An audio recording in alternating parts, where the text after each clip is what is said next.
Hello there, and welcome back to Daydreams and Wanderlust. I am on my way to Dublin in this video, and I had a 13-hour layover in Philadelphia. It was a last-minute change to my itinerary because I was afraid that my flight plan originally was going to be canceled due to weather, and I looked it up later and it did at least get delayed, so I know that I chose correctly. But a 13-hour layover is very long, and it was a city that I don't remember very well from the last time I visited when I was in the Peace Corps, where we gathered in Philadelphia for a couple of days before we flew out to Botswana for our in-service training, basically preparing us to go to Botswana. I don't remember a whole lot of the time that I spent there, though, because it was all about the lead up to the biggest change in my life that I'll ever experience, probably. My focus was all about going to Botswana, not about the time that I spent in Philadelphia. But while I was in Philadelphia those 2 days, I know that I went to see the Love Sign, and I'm pretty sure we saw the Rocky Steps. And then I think me and a couple of friends, new friends, went and had some Philly cheesesteaks.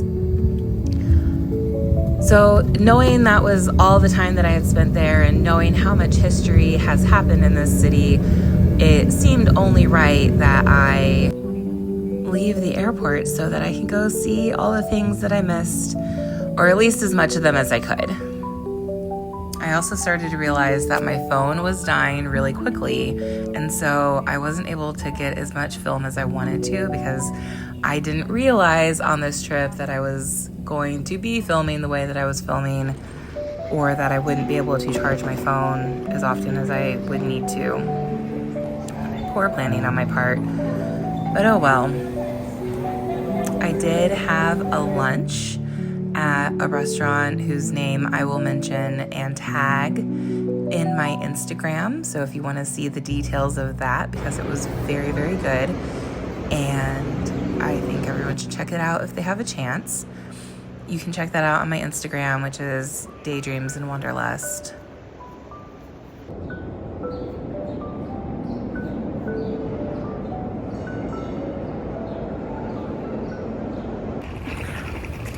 Well, the subway smelled like weed and piss. Now I'm gonna go drop off my stuff and go find a Liberty Bell, I guess.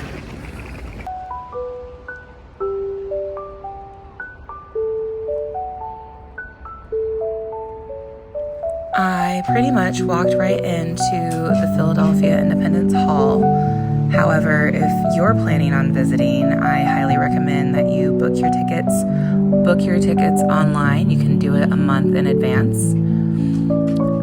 It just happened to be really snowy and cold that day, and also kind of the middle of winter, so there just wasn't much of a line. And I walked right in.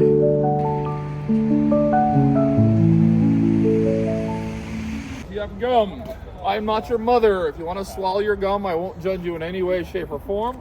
Otherwise, please place it in the trash can before you set foot inside the building. If you are in possession of one of these, we all carry these nowadays. Double check, make sure your cell phone is just on silent. We are together for less than 30 minutes. I've seen y'all can be out of contact with the outside world for 30 minutes. Pictures, video, and flash are fine. No phone calls, guys. Help me out here while inside. Straight through the archway and then to your left.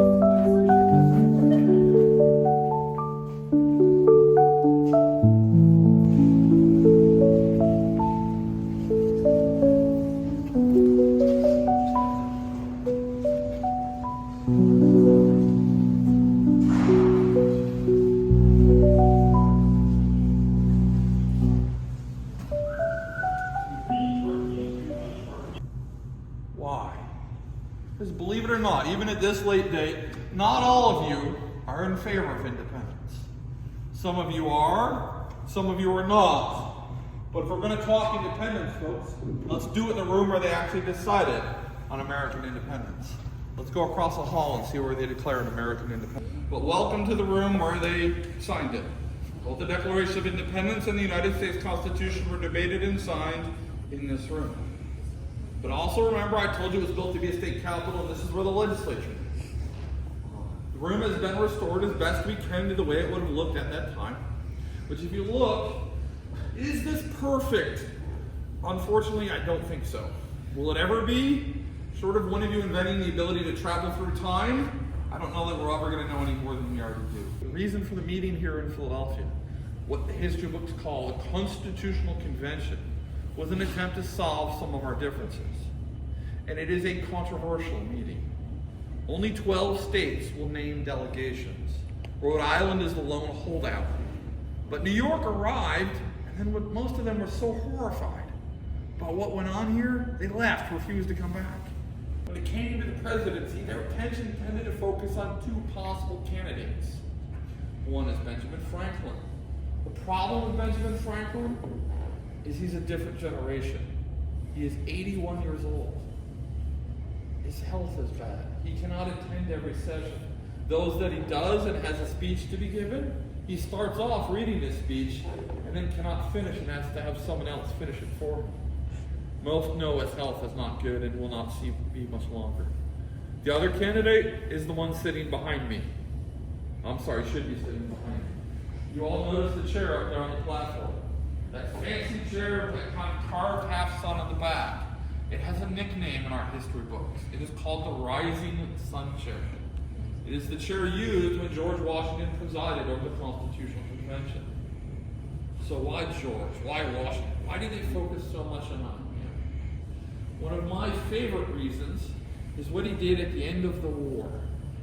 The man that had been with that army for 8.5 years, where rumor, talk, and speculation should be make him king. Instead, Washington resigned, went home, and said he's going to become a farmer again. In the end, I'm going to sum it up with one little quote that I like, courtesy of Ben Franklin. After he signed the Constitution, he's on his way home. And like I said, he's close. He's a couple of blocks from here. Before he got home, though, a friend asked him a question. Dr. Franklin, what kind of government have you gotten for us? The reply, a republic, if you can keep it. He did not say if we, the select few, the special people who met in this room, can keep it. He said if you can keep it. These people who met here gave us an opportunity, a push, in the direction they thought appropriate. What we do with it, how we treat it, is it up to them, or is it up to all of us?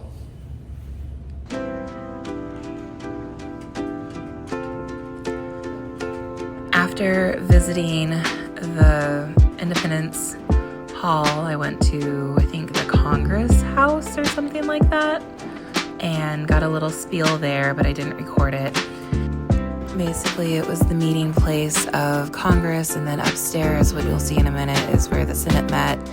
And in this room, or these rooms, this is where George Washington and John Adams were inaugurated for each of their terms, which is crazy to stand where they stood, you know?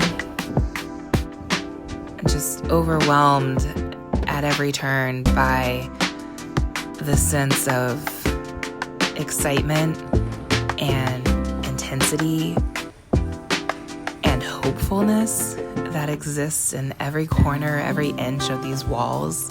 It's truly, if you're into history, you care at all about how we got to where we are. This place is definitely one for the books.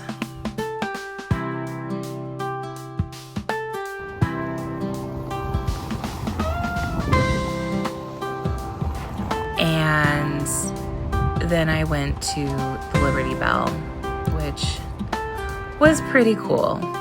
You know, it's one of those things that you've read about your whole life, you've seen it in the movies, and there it is in its glory. Those things are so weak, but so representative of what we stand for in this country, once upon a time at least. So that was pretty cool. I ended my day at the American Revolution Museum, which was very interactive and allowed for touching a lot of the things in the exhibits, which is a lot of fun for me because I'm a very touchy-feely kind of person. And I rounded out the day there by getting to view Washington's war tent, which they have as an exhibit, and it is actually very incredibly moving. I ended up crying a little bit. I was really surprised at how moved I was that, one, the tent still exists, and two, just all of the history that happened inside of it, that our country was formed inside that tent, you know? Like, it's so crazy feeling patriotism right now because of where we are in the world, of how things stand politically, and I'm not going to get into that too deeply because that's not what this is about, but it was a real eye-opening experience, and I really hope that the American experiment continues. So I am back at the airport, and I'm just waiting for my flight to Dublin now. I think I'm gonna go get some dinner and just keep charging my stuff and maybe edit this video and put it out there. But yeah, if you have 12 hours in Philly, spend a couple of them looking at old stuff. Thanks for coming along with me.